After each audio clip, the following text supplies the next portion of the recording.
Ladies and gentlemen, welcome to Week 3 of the Corporate Esports Association Fall 2020 Starcraft 2 season.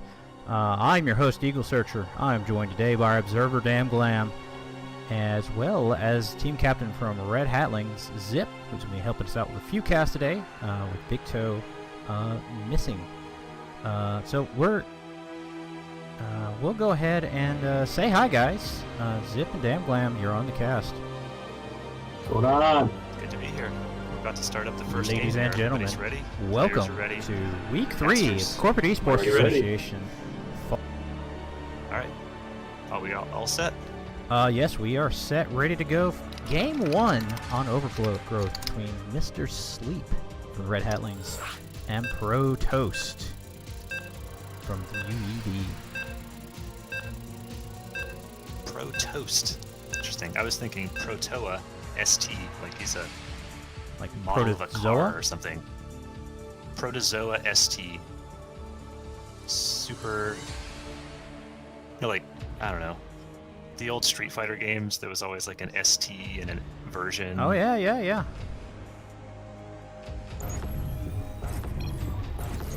The game is just now getting underway.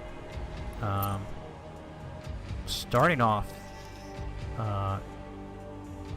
in the lower left corner, we have our Protoss wearing the blue trunks from the United E-Commerce Directorate, not the United Earth Directorate for you Brood War fans. It is Pro Toast.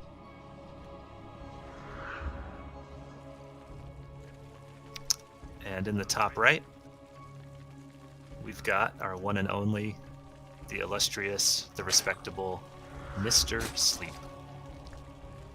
That's right. Got a ZVP to open things off today. Looks like our Protoss opting for a little bit of greedy build. Gonna start rolling off that natural. Looks like he might want to try to expand early, get that macro game rocking. What do you think we'll see out of our game today here, Zip? Well, I don't want to give away too much of the secret Hatlings sauce. Sounds kind of gross now that I say it out loud, but especially since you've standard game fielded an all Zerg lineup this week. Yeah. Well, I guess we are trying to be a little bit creepy, a little bit gross. Trying to get in the mood for Halloween coming up soon. Oh yeah. Going with the creepy, buggy, yucky, gooey race. And our Protoss players were all busy. Oh, I was gonna say Fear the Swarm. Definitely bring it all in the same week. We do see expansions going down for both Mr. Sleep and Pro Toast. A little bit of a fast expansion from our Protoss. Probably feeling a little safe. Got that probe scout into the Zerg base. Didn't see any early aggression. Well, he did see. Let's see if he picked up on it, but he did see an early pool from Mr. Sleep that went down. I didn't catch the exact time, but it was pool before hatch. So we'll see what he has in mind. Yes, we actually saw this out of Mr. Sleep last week.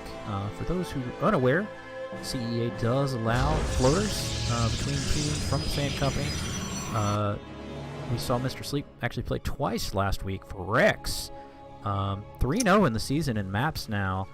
We saw him do this pool before hatch, a very safe build.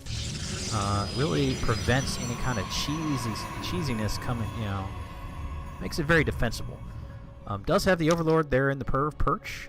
Is going to start getting that scout off, and we'll see what he sees. It's a very early roach for him.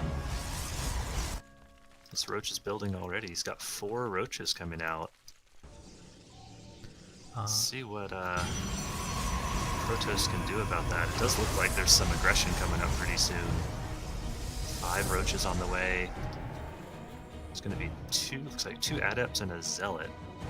That's going to be difficult to defend with. Does have the shield battery there, but a bunch of roaches showing up at your doorstep all of a sudden, especially with that sort of greedy early nexus from the Protoss, just won't have a lot of units. We'll see what timing.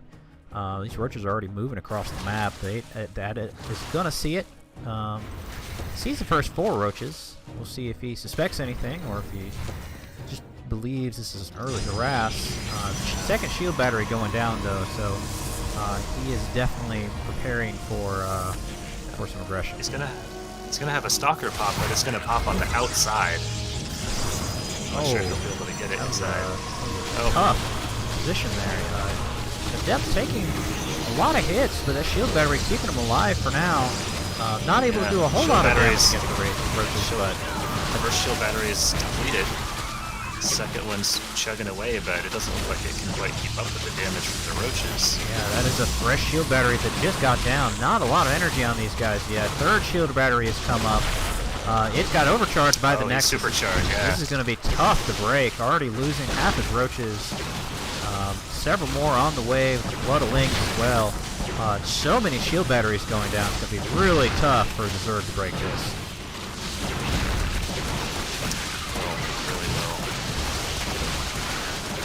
Lings are pretty good against stalkers, but when you've got 4 shield batteries, some of them are pretty well depleted, but 4 shield batteries, it's kind of tough. Looks like the Lings were on movement for a bit there too. Yeah, now he's had a little bit of time to get those gateways up. All those stalkers now starting to warp in. Going to easily be able to defend here. Did force a lot of shield batteries out of his opponent. That is a little bit of money, you know, sort of negating some of that economic advantage, but looks like Mr. Sleep opting to drone up a little bit and maybe go back home, lick his wounds, and come up with a different plan. That Robo about to finish for the Protoss, so when those mortals start coming out, that pretty much ends any sort of roach aggression. Yes, it does. Yes, it does. Unless they're accompanied by a lot of things. We might see a little bit of a different play here, though. This Overgrowth, a little bit of an older map. If our observer could actually take a look at the south part of the natural, or of the main for our Zerg, there's actually, I guess it'd be the north part of the main for him. I think there's actually some room there for some Blink micro play.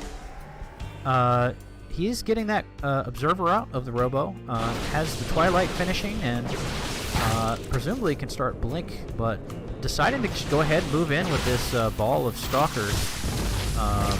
Plenty of defenses here for Mr. Sleep. A couple of Queens and quite a few Roaches going to be able to knock him back.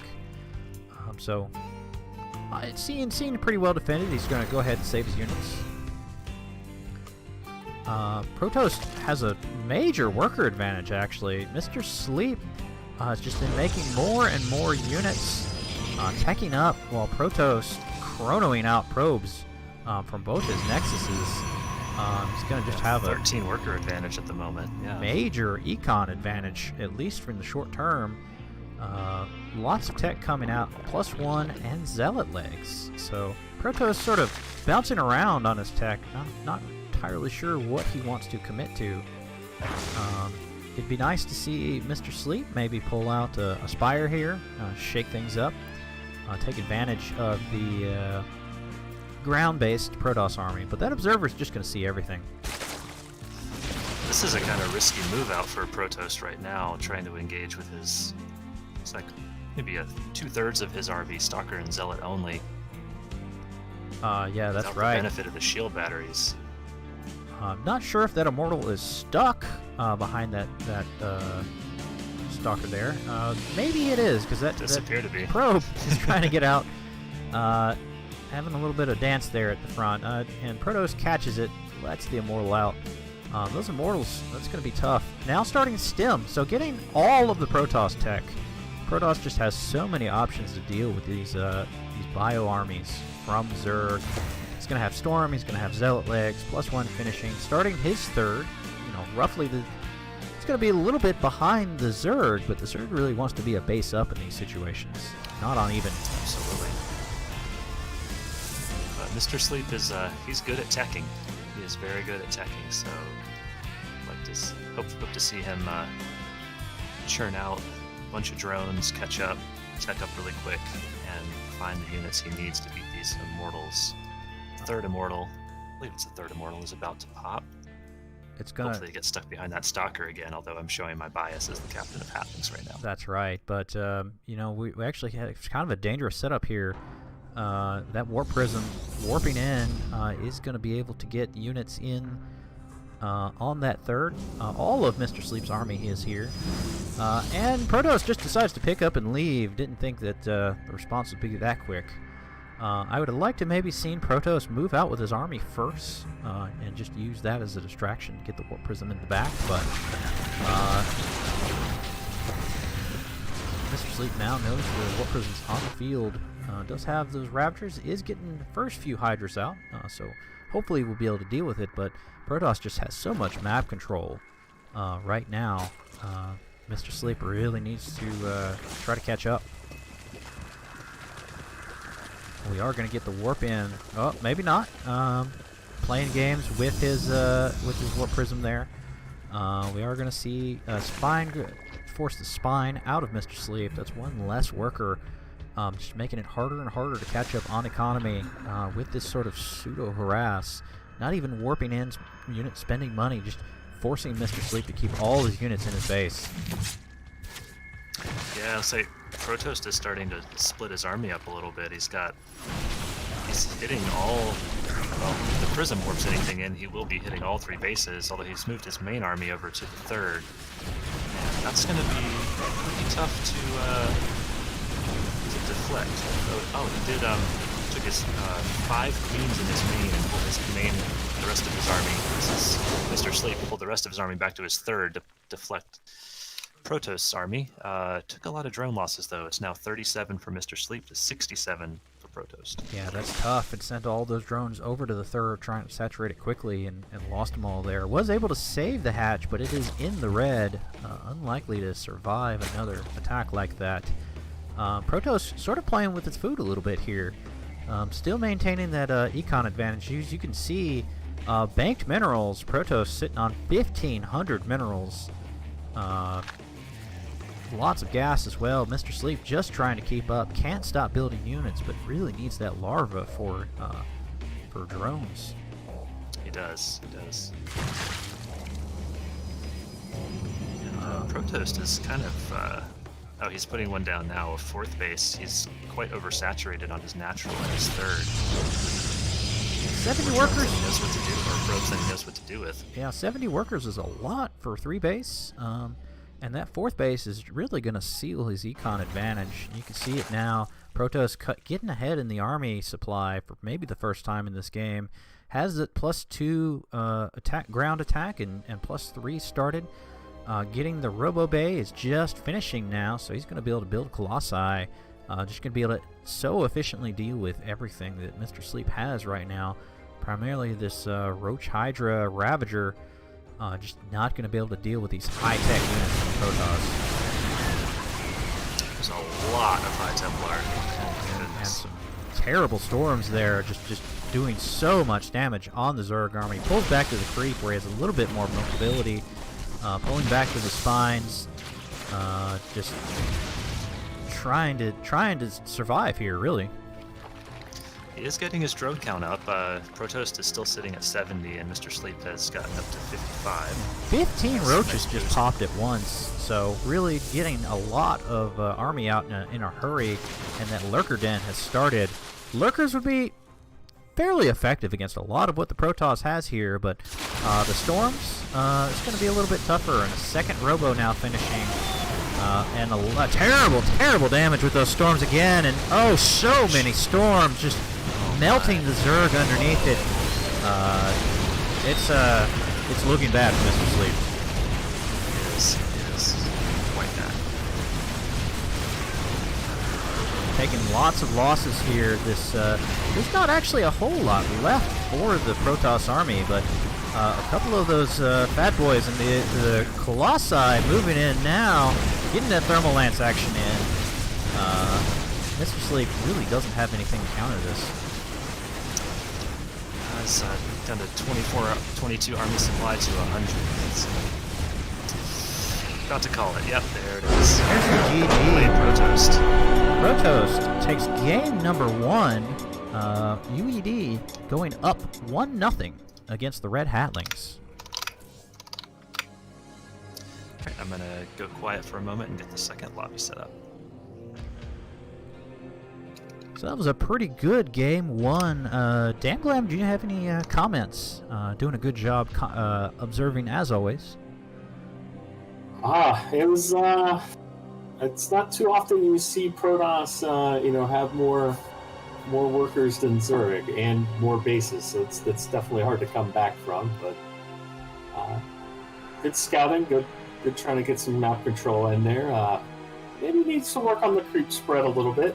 That may have helped a little bit, just being able to get a little bit better movement out on the map. But it's a good match to watch. Entertaining.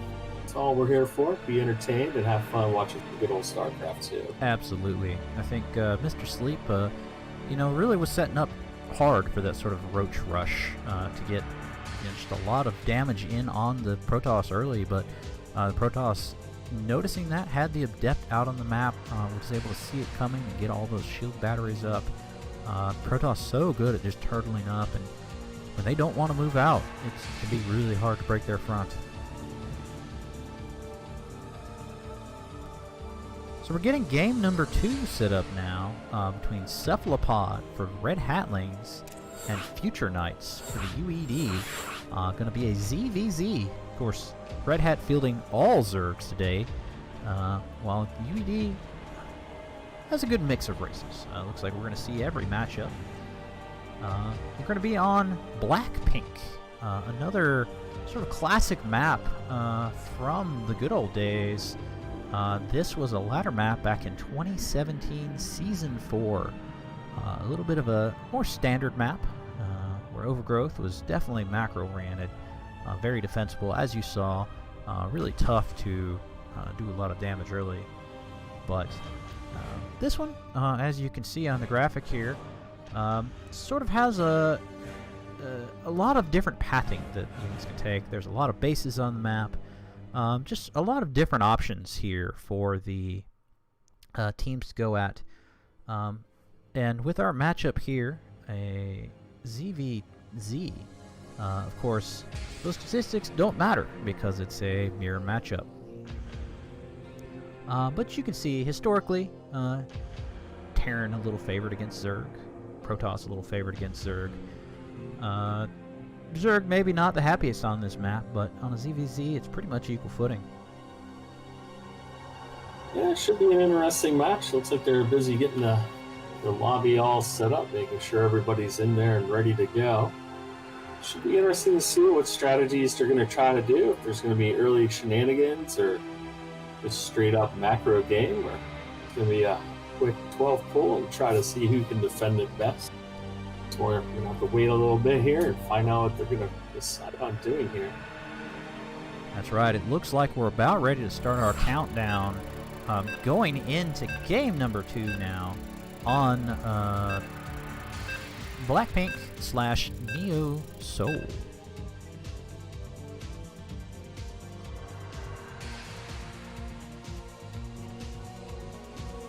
Our game is loading up. We'll be in it just momentarily. Cephalopod and Future Knights, both looking for their first map win on the season. Both have played previously. Cephalopod 0-2 in maps so far in fall 2020, while Future Knights 0-1. And now getting into the action, starting in the upper right corner for the UED, it is Future Knights. And in the lower left is going to be Cephalopod for the Red Hatlings. I always wanted to comment on this. They are playing for charity. It is ironic that the Zerg team is really heavy into this humanity forward part. Not really sure what the Zergling Nation feels about that, but okay. We'll allow it for charity. I mean, it's probably just a front. I imagine they want humanity to feel good about themselves. Certainly not acting like a threat, but yeah, both hatches going down early, looking like a perfect mirror build so far. Progress nearly identical, drone count, but we do see Cephalopod getting his gas down just a hair faster than Future Knight. Those small types of micro advantages can really lead to be exacerbated when you're in a mirror match like this. But continuing on, the mirror pools, nearly identical. We'll see Future Knight, Cephalopod opting to put 2 workers in gas. I imagine his opponent doing roughly the same thing. Choosing to saturate, does have 3 workers in there. Both of them have 3 workers now. Not a surprise. The Overlords do miss fist bumping on their way across the map. This is encouraged. Social distancing. You want to stay 6 feet apart. Don't want to get any of that nasty Zerg infection on you.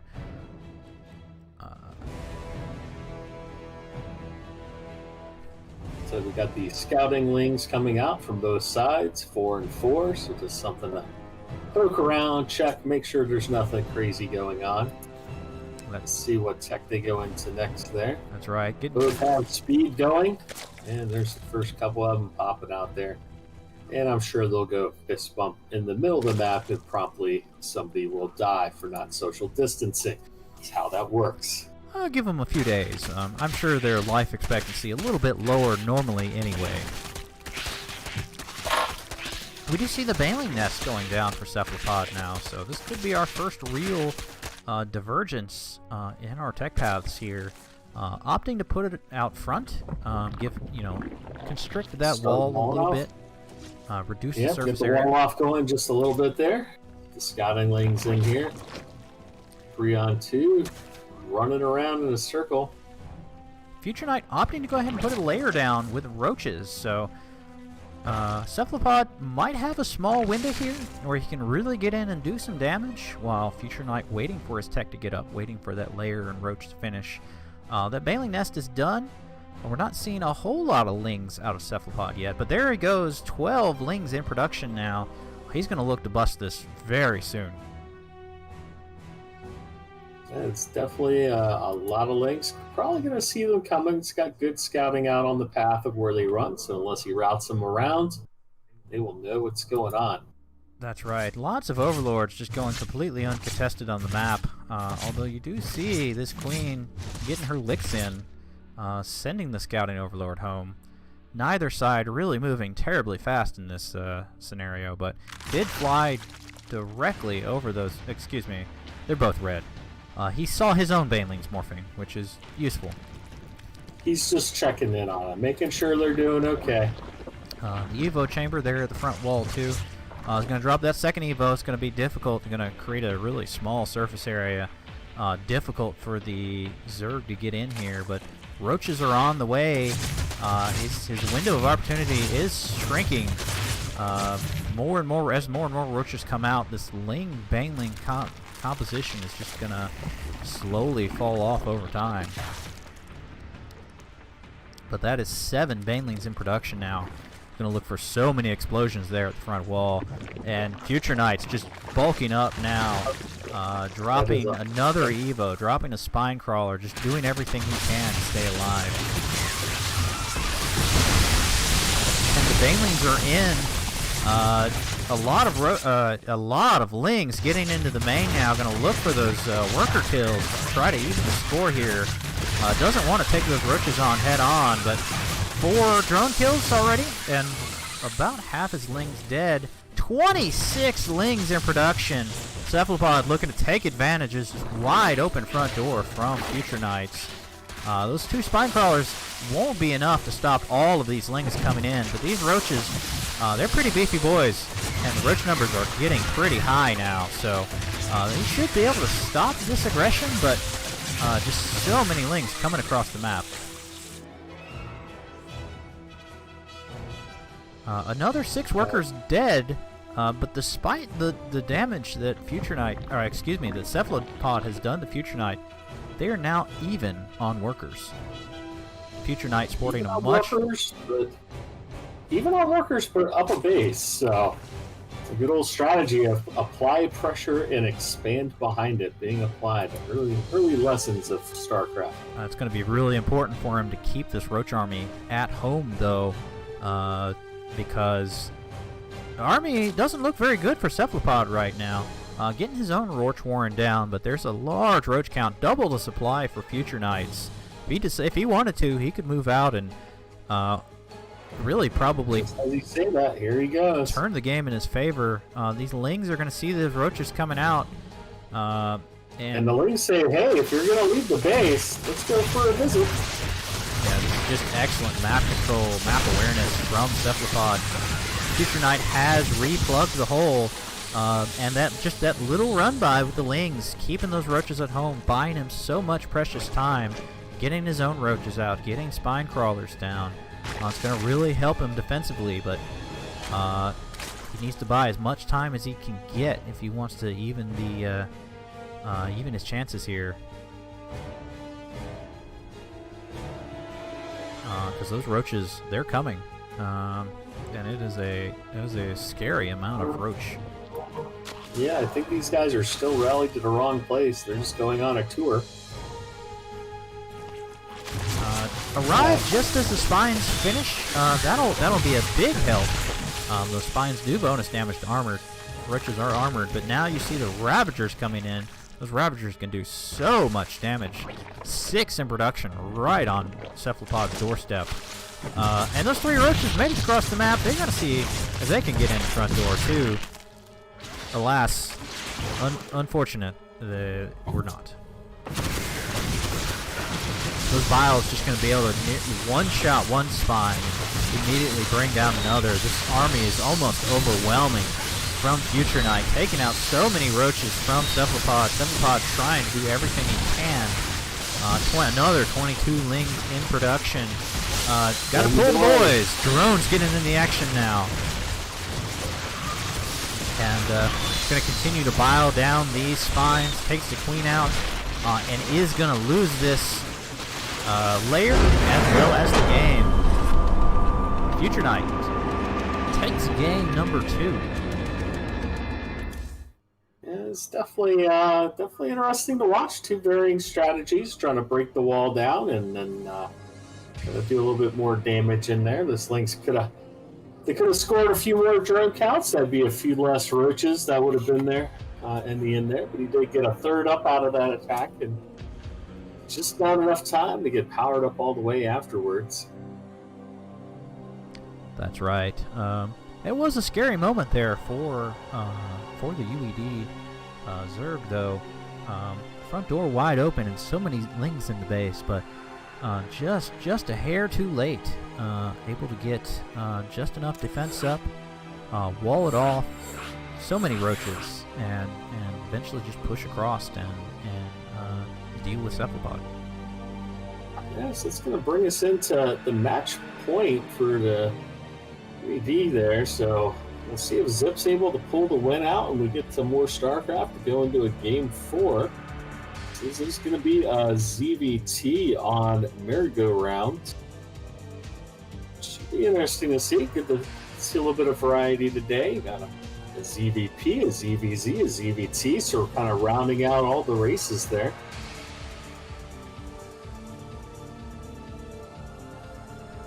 It looks like we're getting the lobby all set up here. Making sure everyone that needs to be there is in the game so no one on the teams miss out on any of the fun. Even though they'll go back and watch the stream later just to see our lovely, lovely casting. That's right, folks. The VODs are always going to be up as soon as YouTube decides to post them when the game is done. We are always on every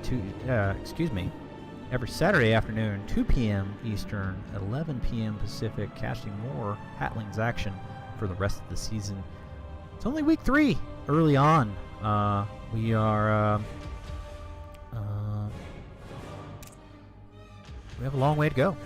And we'll see if our captain, Captain Red Hat here, Zip, can turn things around, really change the momentum for the Red Hatlings. A couple of tough losses, just I'd almost say build order losses in the first 2 games, but the a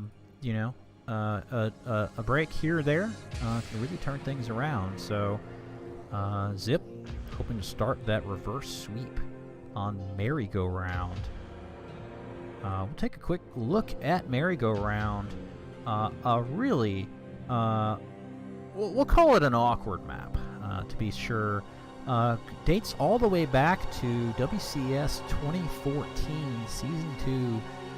Really has a macro-oriented kind of feel to it. A lot of bases available, somewhat defensible, but there are sort of a lot of different paths to go around this map.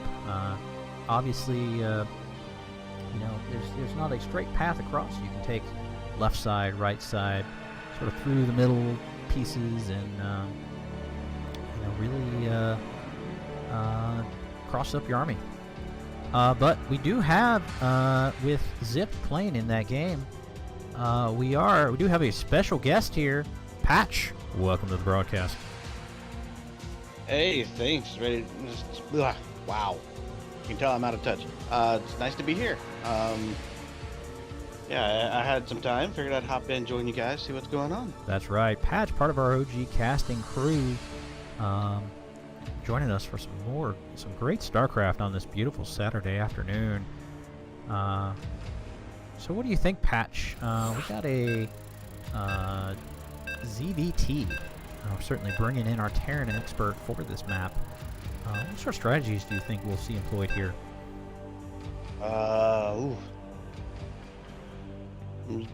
Just getting an eye on the map. This is a weird map. I don't know what level Incarnate is. Do we have MMR stats? We do know that Incarnate is a Masters player. Though, we never let that stop us. Oh, no. Here in CEA. No, definitely not. And if there was a giant killer on the Hatlings team, it would be Zip. Absolutely. So, but we are in the game now. Starting on the left side, we do have our Terran from the UED wearing the green trunks. It is Incarnate. Right, now over here on the top right side, we have for the Red Hatlings, Zip. It is a little bit of a strange map. I think there were 3 spawn locations. Am I wrong? There were. That's why it kind of threw me off, and I was trying to think, because it's definitely 3 spawn locations, and I don't know if it's always the same locations, so to speak. Like if 1 and 2 always spawn at 1 and 2, or if that third one is a random. Yeah. For those who are not familiar, in the early days of StarCraft, a lot of these 1v1 ladder maps would have multiple spawn locations, and they would be random. Obviously, the pros didn't like that. And so we moved to this meta. We had these tournament edition maps where the spawns would basically be locked. But maybe that's not the case here. Who knows? We are going to see the Terran scouting the wrong base first, while Zip, getting lucky on his Overlord scout, is going to see which base the Terran is at. Presumably, when the Terran sees the Overlord flying in from that location, he'll also be aware. But he's going to go ahead and get that Reaper, try to get as much scouting information as possible. He already knows, at least with that SCV, where Zip isn't, so therefore Zip can only be in one other location. Looks like Zip's already going out for a 4th, maybe? Or for a 3rd, not a 4th, sorry. Yeah, I did go ahead and decide to spend the money. But the Reaper's going to come in now. He's going to see that SCV tag the location. Reaper's going to come in. A lot of abusable cliffs here. It's going to be easy for that Reaper just to hop in and out. No queens out yet. No speed yet. Just starting for Zip. Reaper's just going to be able to be really annoying here.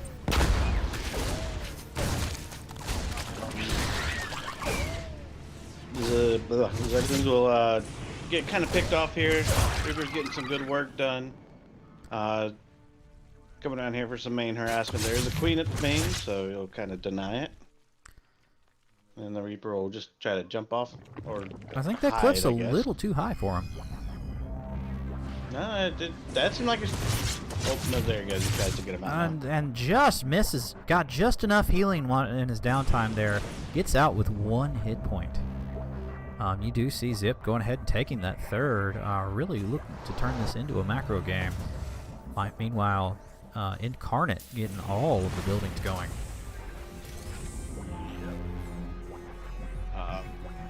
looks like it's standard one rack fast expand stuff. Curious if he's just gonna sit back home, or if he's gonna try to get on the map, do some harassment, try to keep Zip's numbers down. Those cars will jump out on the map, so it at least looks like he's gonna try to get some more scouting done, get some map control going. That's right, and the Queen taking the long way, but is going to get at that hatch just in time to defend it.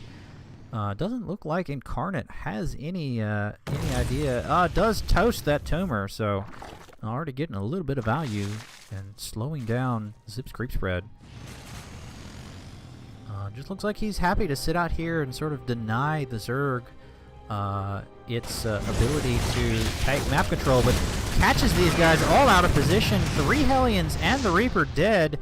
Surprise Zerglings, but is microing these Hellions a little bit better. Is going to reveal the third. Queen's going to send the rocket cars away, but not before they get their licks in. That Zip tipped his hand a little bit there, bringing the Zerglings back to that third instead of maybe to the natural. I don't think he would have known that that third was there until that time. Oh, we got a That's a weird pathing, strange pathing here. there. I'm guessing that's a solid wall, and this is sort of the lack of familiarity with these maps. That Banshee trying to go to that position, seeing it as a valid position, and that's really costing Incarnate some time here. And he figures it out, but it'll delay that Banshee hop getting in and doing some harassment. Maybe just the delay Zip would need. Yeah, but Zip's army on the other side of the map does have a couple of Ravagers in there that's going to allow him to maybe deal with those Banshees and tank, but the doors open, the Lings get in, nothing actually stopping them. The bile shots dropping on the tank. Ooh. And Fly Depots are going to go down. More and more units streaming across the map for our Zerg, setting up another tank on the high ground there, but really getting the damage in that he needs. And the boys will be pulled here to try to spin this. And Zip will back off that ramp for just a moment, trying to buy some more of that time. Tries to get the vials down on that invisible Banshee, but just misses. Really hard to see units that are invisible. It looks like that Banshee over at Zip is still getting some work done as well, though. Yeah. Not as much damage as Zip just got done, but... Yeah, worker counts surprisingly not terribly far apart. 25 workers, going up to 27 now for Zip.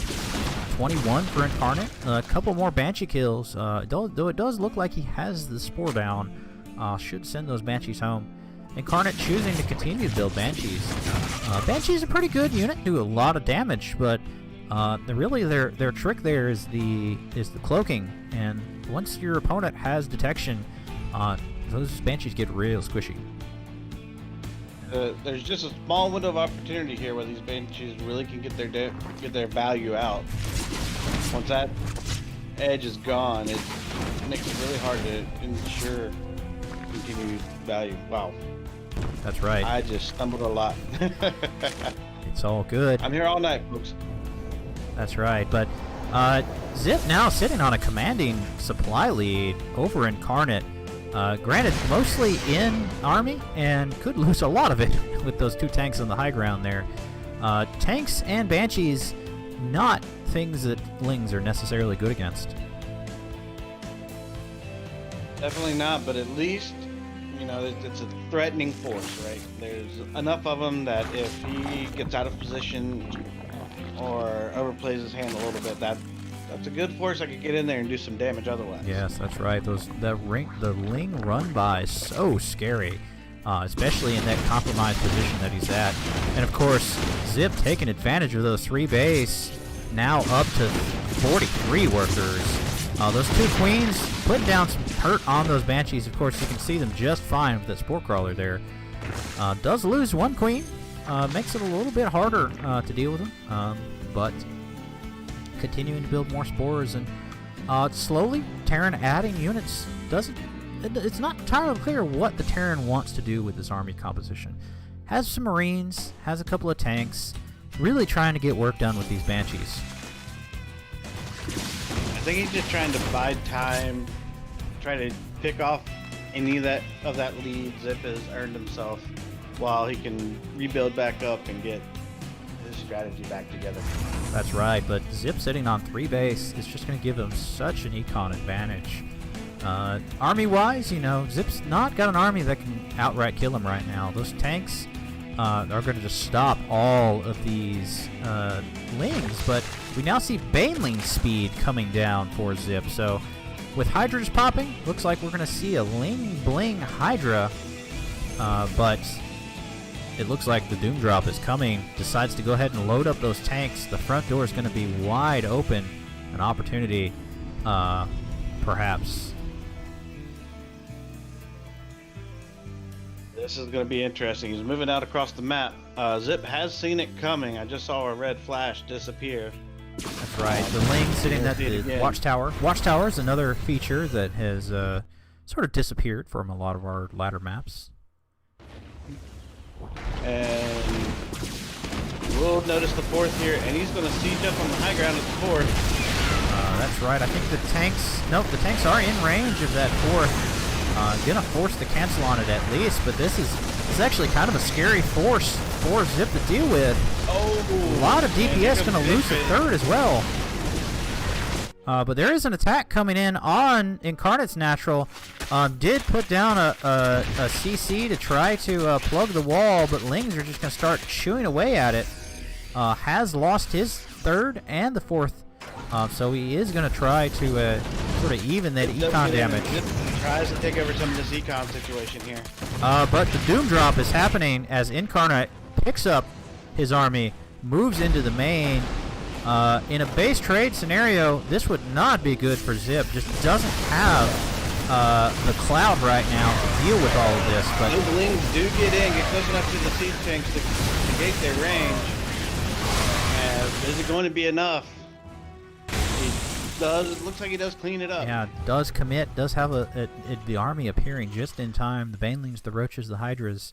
But 25 workers killed by that Ling run by as he finally cleans it up. Those handful of Marines and tank that have been spawning continuously for Incarnate.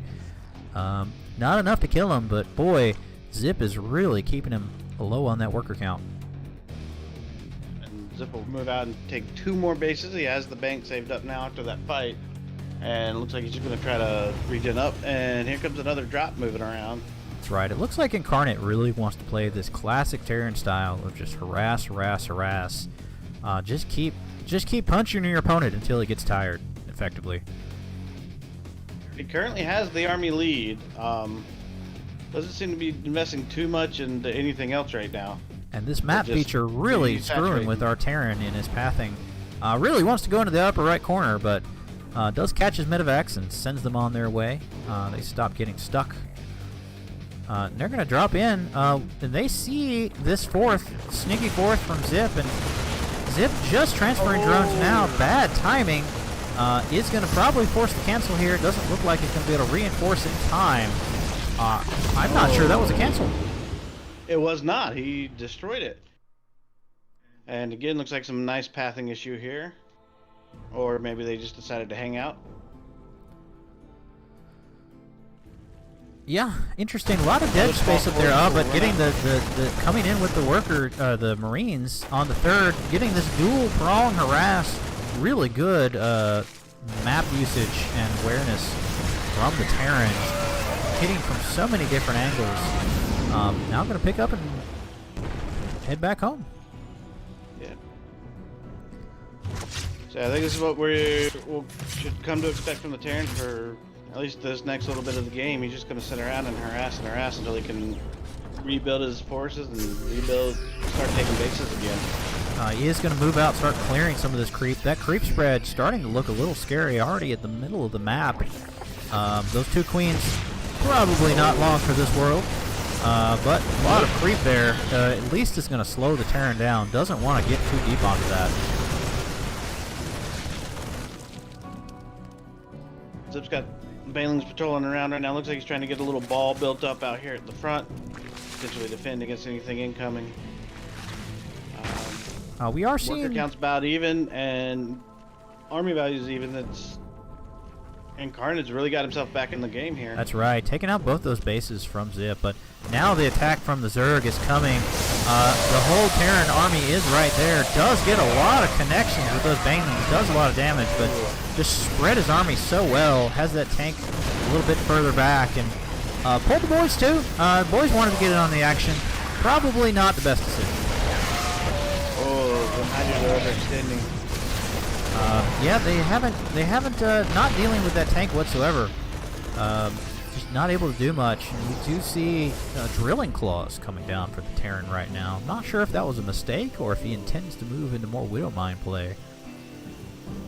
From what I can tell, he's so far playing zone defense, so I wouldn't be surprised if he tries to get a few more defenses up. Probably a Widowmine. Oh, is able to take out that Liberator with the drones Spore, there. but loses drones in the process. And it looks like, Drilling Calls is about to finish up. yeah, Sensor Tower also finished, so he's going to see the Zerg. Looks like Zip is actually starting to starve a little bit. Really has just been on 2 and 3 base for much longer than he really wanted. And now Goes the next push. Oh, does lose a lot of those Banelings. yeah. Unfortunately, too, the tanks siege up just in time, but there are It enough. picks off one of the tanks. It looked like Zip actually had more than enough to deal with this, but just decided to pull back. Didn't want to overcommit. Yeah, I think he's worried about overcommitting, worrying about losing too much in this situation. He's probably realized that they're kind of neck and neck at this point. And he's gonna just try. Oh, here comes another drop. Loading up. Zip's just trying to stay in the game.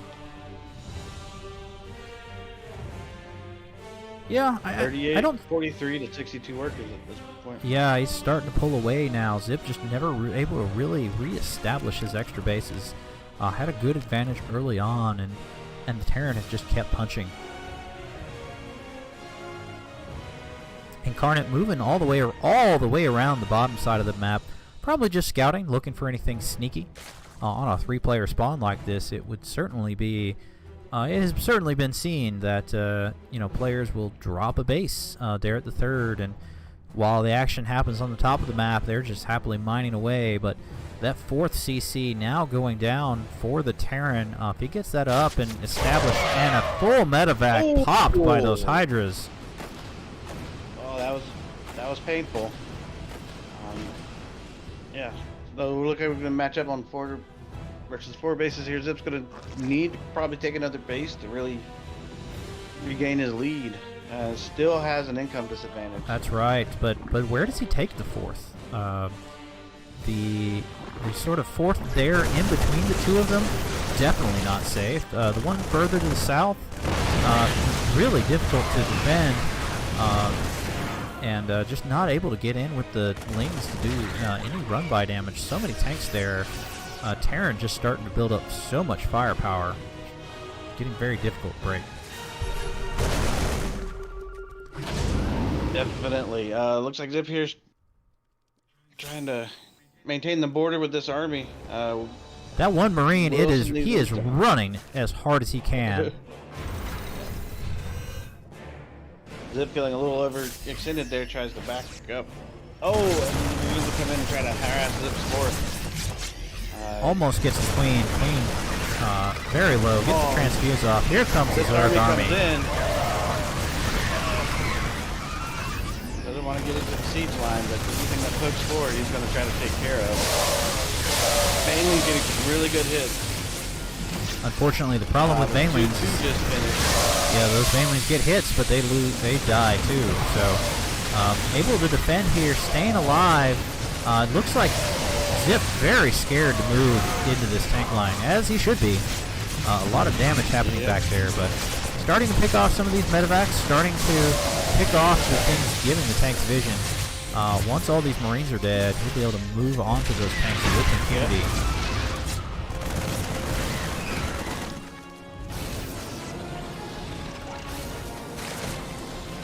They're reinforcing on the high ground here.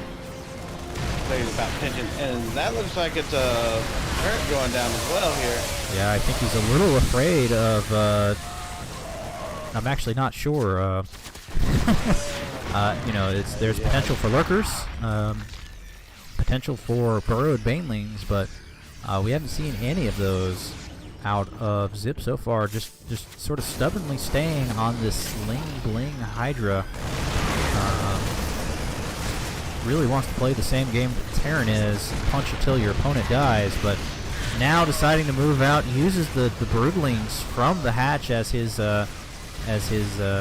trigger there, but puts Zip. Looks like Zip is going to come around and try to take out some of this reinforcing army here with these wings. But so many Marines coming out, it almost doesn't matter. Did take out 9 SCVs for the Terran. Terran still maintaining that, going, and with so many workers popping, now up to a 15-16 worker lead, as well as starting weapons 3 and armor 3 for that ground army. That PF is looking buff and looking mined. The main mined out for the Terran, now putting down another one. The Terran, they care a little bit less about having to put bases in weird places, because they can always just drop a PF and it'll defend itself. Zerg, with our Incarnate taking out so much of the creep and just being all over the place, having a really tough time establishing that map control that he wants. There are a lot of workers here at this one base. Got some savers. Oh, and Zip has some Ultralisk got on the map now. Sort of a surprise Ultra as it pops as the Marines come out. These Ultras are going to be so good against what Incarnate's throwing at them. They're just going to be able to soak those tank shots, get in, hug all the Marines at the same time. And we'll see how Incarnate reacts. Getting a couple Liberators. Lost most of his Liberators early, but we do see some more harass on the top side of the map. With all those Marines coming in, making sure that that base doesn't go back up. Incarnate doing a really good job of being 2 places at once. Yeah, that he is. And more Banelings. These Lings will morph to Banelings to try to take out this worker line here. That's going to be tough, but the Liberator... Oh, loses so many at once. That's unfortunate. Yeah. This one Marine going to get in and see this base. This one base.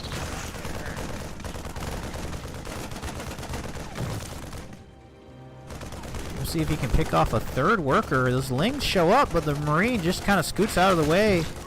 Does save the life of that last drone, but the big ball is moving across.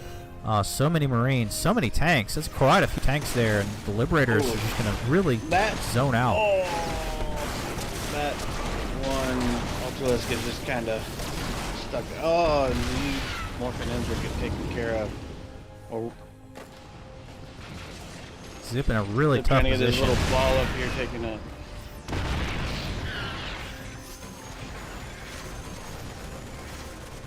That is a rather formidable front line here. He's got it pretty sieged up. It is, and first Ultra takes the brunt of it, and he just decides to move out. Those Ultras are tough, though. They take out quite a few tanks.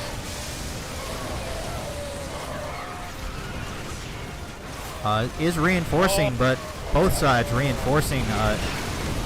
These Hydras not able to take out that Liberator. The one Hydra takes out the last Liberator, but it looks like it's just going to be too much. Incarnate takes game number 3. Put UED up 3-0. And with that, United E-Commerce Directorate gets their first win on the young season. And it was a well-earned win. The games today were really tight. I was watching them earlier. Some good gameplay from both sides here. It was, and you know, there was a lot of back and forth in that. It really looked like Zip had the early advantage in that game, but just wasn't able to establish another base. You can probably chalk some of that up to maybe a lack of familiarity with that map. Very, very old map. Kind of goofy, doesn't fit a lot of the sort of current meta. But, knowing where you can expand, knowing where you can defend, Zip seemed like he was really struggling with his positioning, with his map control. Terran just able to move out, keep moving out, hit from multiple angles, and keep Zip contained until he was able to just overwhelm. Yeah. So it looks like, despite the 3-0 victory for UED, we are going to go ahead and play game number 4 because, folks, we just enjoy watching some Starcraft. Good game so far. It looks like we're going to see another good game on map number 4 between Red Hatlings' Cyril and the UED's Tom. Nice, and this is where I bow out, guys. Timing's a little tight. That game took pretty long, so I'm gonna have to go and take care of some stuff. Thanks for joining us, Patch. We'll see you again sometime. Thanks for having me. Good seeing you around, man. Hop in anytime. Definitely. So we're looking at this fourth map here. It's going to be Olrina, another classic map. This one from Ladder 2015 Season 4. Another kind of goofy one. As you can tell, the map kind of winds around a little bit, sort of has a lot of options. Some different options for pathing, some different options for expanding. You can really put your army out of position, really tests that map awareness, tests your control, and really just high-level tactical strategy. So it will be interesting to see what our players decide to do on this sort of old classic map. Another ZVZ here between Cyril and Tom. And so, once again, the map stats don't matter. Looks like Zerg a little favored against Protoss, a little less favored against Terran, but kind of a wash. Probably not something to be too concerned about for our players here.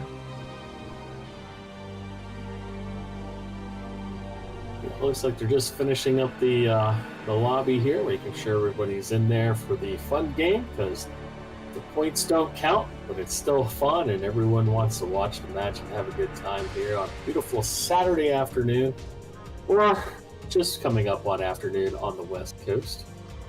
That's right. Should be just now noon o'clock for our folks there on the left. But we're just finalizing our lobby setup here, and we are about ready to go.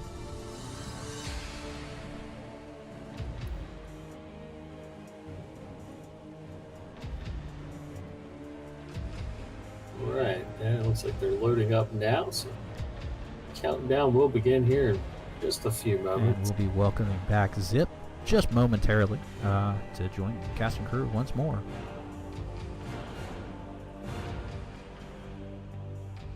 Let's see if we can win all the points in game number 4, which is 0. But we'll see if they can just have fun and pull a win out. So we'll see if Cyril plays it fun. He's going to do some cheese or just play a straight up regular old game. So it will be fun. The countdown has begun. We'll start into the game here momentarily.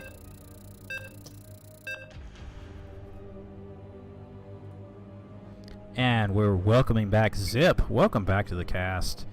That was a tough Good game. to be back.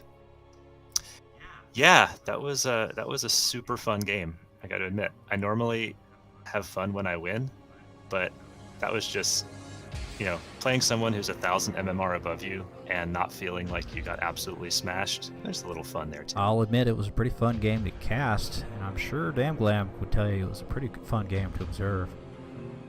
Absolutely. It was fun watching them try to pad outside the glass wall on the top left. So That did throw a little bit of timing off for it, but you can't go on the other side of the wall. That's just the way that works, and don't path your ships there. But we'll see if that map ever comes up in the map pool again, and see who else catches onto that. But the good scouting on a 3-person spawn map, he had good luck pulling Reed out, guessing he was on the west coast of the map there, and not down at the 3rd. Taking a minute to load in this game. Our players probably in different physical locations. A little bit of lag potentially, but not a problem. We'll be in the game very shortly. Another ZVZ. I do have to say, Zip, it looked really close for a very long time. You had a really good advantage on him against him in the early game, and he just kept punching. It's a sort of classic Terran strategy of harass until your opponent dies. That's what I was trying to avoid with that early attack, because I knew that he was going to have much better multitasking and fundamentals and basically everything than I did, and my best chance would be to catch him off guard. And that worked against my the last game I won against Sour Spinach, who was also about 1,000 MMR up. And it almost worked this time, but not quite. But yeah, you did catch him. Them's the grapes. Yeah, his initial 2 Hellions and Reaper, catching them off, I think that really set him back early on. Wasn't able to get any scouting off. You just sort of jumped on him with your Lings and didn't give him any room to move. That was pretty effective.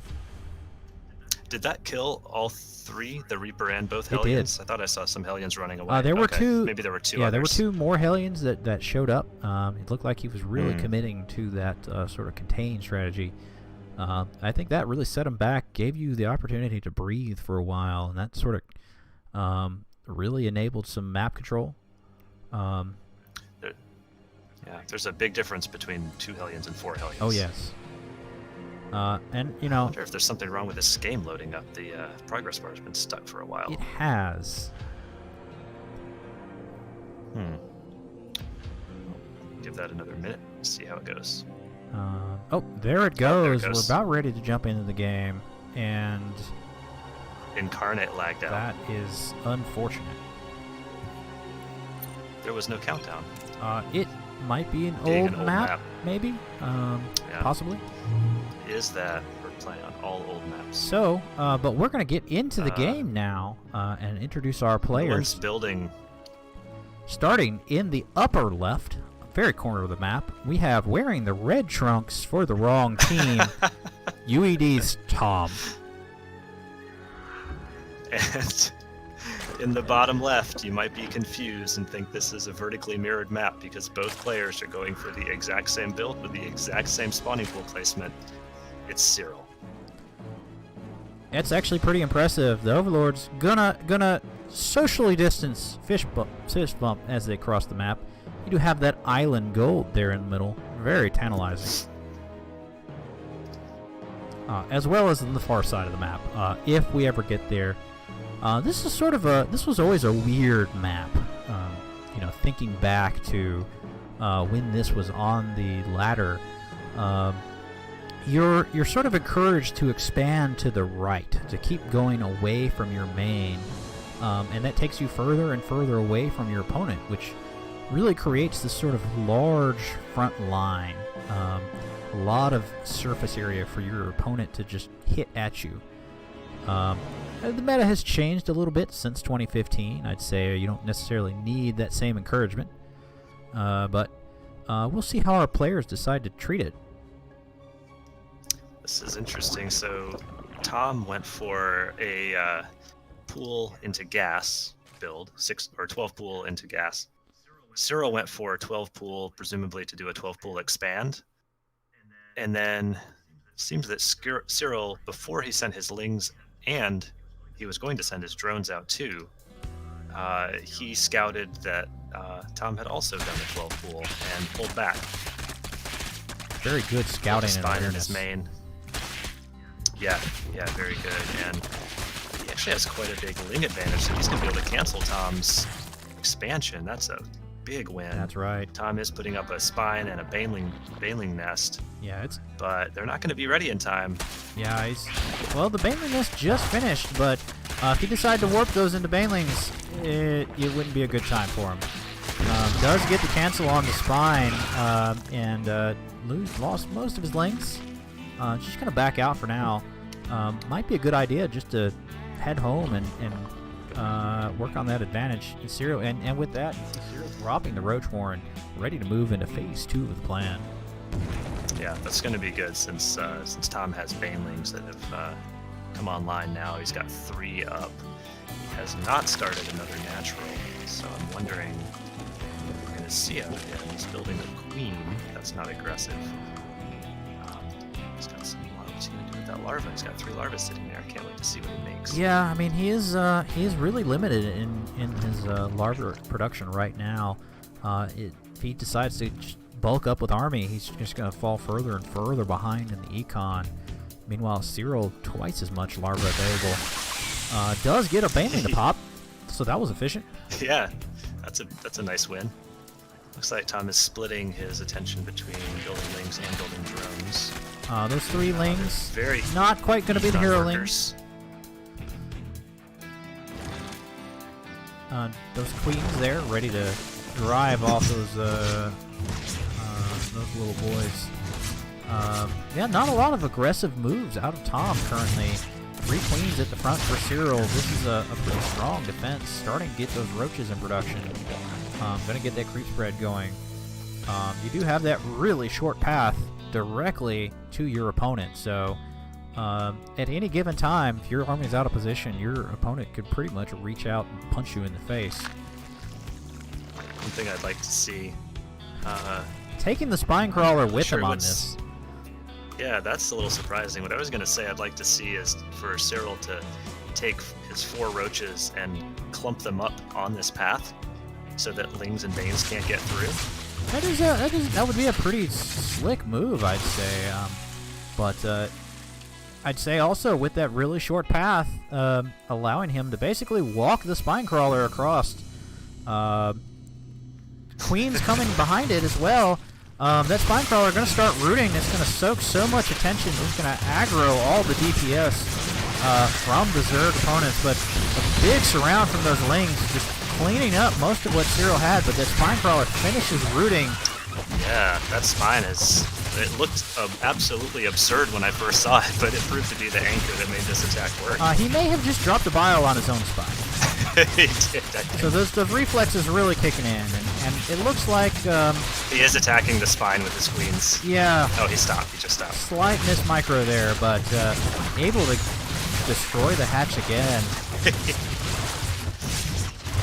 Cyril with just a commanding lead in this game now. I think it looked like he was ready to drop a tumor, so he could start walking that creep tumor, that spine crawler forward. This might be a little too adventurous here. Hard to say. There is a spine up. A lot of Banes, although Banes on Queens and Roaches aren't the best. That's right. Soaking a lot of damage from those might just explosions. They do block the spine from going down. He's not able to root. Just gets knocked around by those lings. Pulling the boys now. Drones getting in the action. Never give up. Never surrender. Can't lose like this.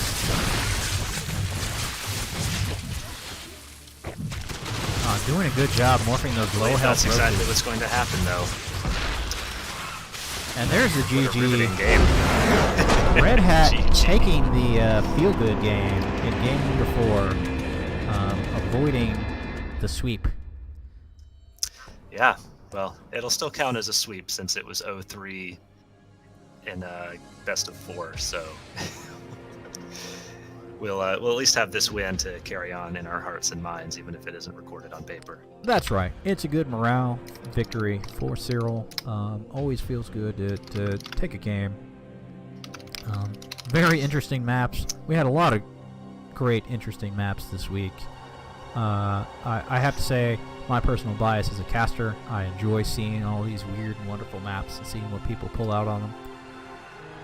Yeah, I find it quite ironic and pretty hilarious that the player who disliked this round of very old maps the most was Cyril, and he produced one of the most entertaining games on a very strange old map. It's all about that preparation in CEA. Preparation can really help you leapfrog your opposition. Knowing how the maps work, especially on weird maps, that can be a big advantage. Very much so. Well, I enjoyed the games this week. Looks like we're going to be going into week 4, 0-3.